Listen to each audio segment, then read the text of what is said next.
accidentally fortunate is not the way to exist. This destiny business is a good insurance to handle your failure.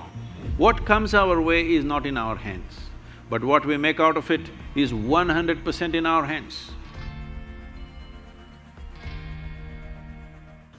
Sadhguru, I have worked very much hard to secure the first rank in common entrance examination and place me here.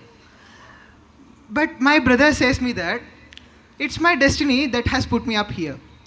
Is it really my destiny or my hard work that placed me here? Where's your brother placed, huh?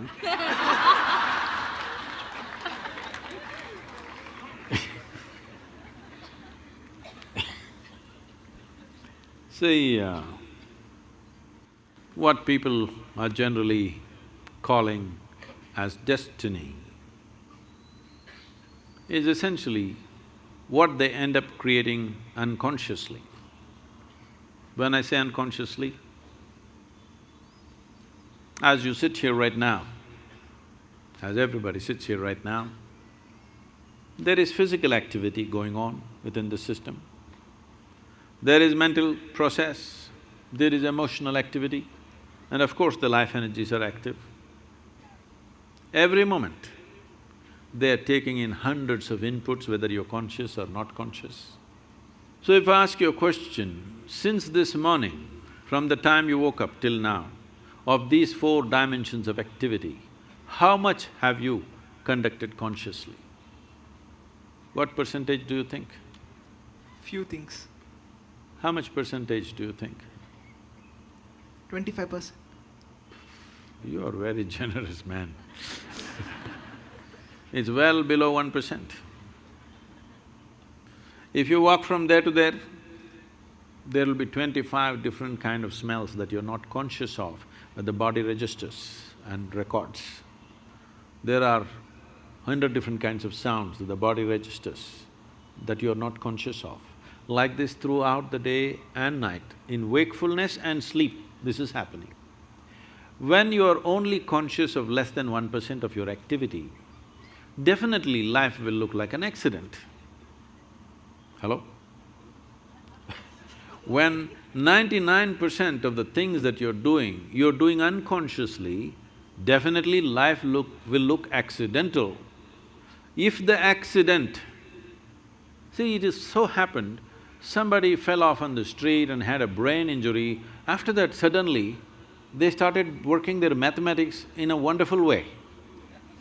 But that was only one.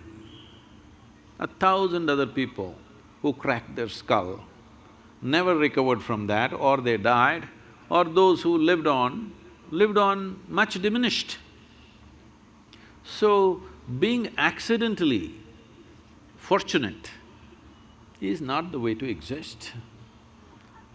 So, whenever a pleasant accident happens, we say it's destiny. Some of you even say, God doing things to me.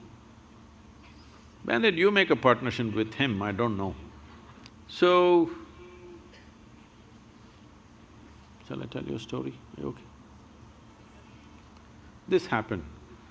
Sherlock Holmes, you know Sherlock Holmes?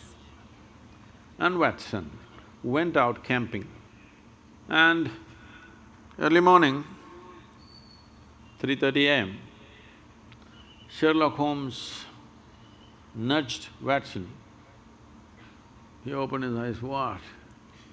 What do you see?" he asked. "Well, I see a clear sky and stars." "What does it mean to you?" He said, "Well, that means tomorrow is going to be a wonderful sunny day." Then he asked, "What does it mean to you?" He said, "It means someone has stolen our tent."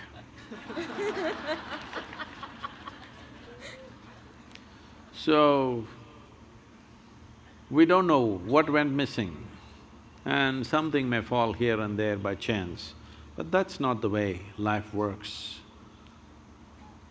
If a human being doesn't take it upon himself or herself to make their own destiny, they're still having an evolutionary problem. That is, they are still not yet fully there. Because being human means this, that we can conduct our life consciously. Being human means this, that we can craft our life the way we want. But this destiny business is a good insurance to handle your failure. Whenever you fail, destiny, it's God's will. So this has been going on for a long time. This is not the fundamental nature of this culture. In this culture, we taught you right from ancient times, your life is your karma. Did we tell you or no? Nobody told you, there is a God up there who will do things to you. We always told you, your life is your karma. This means your life is your making. No interstellar influence on you, it's you. Whatever, there are a million impacts on us, but what we make out of it is still us, isn't it? What is thrown at us is not in our hands. What comes our way is not in our hands, but what we make out of it is 100% in our hands. I must tell you this. When I first went to Coimbatore and we started setting up the yoga center, this is a country like this is very strange. Now they're all clapping their hands.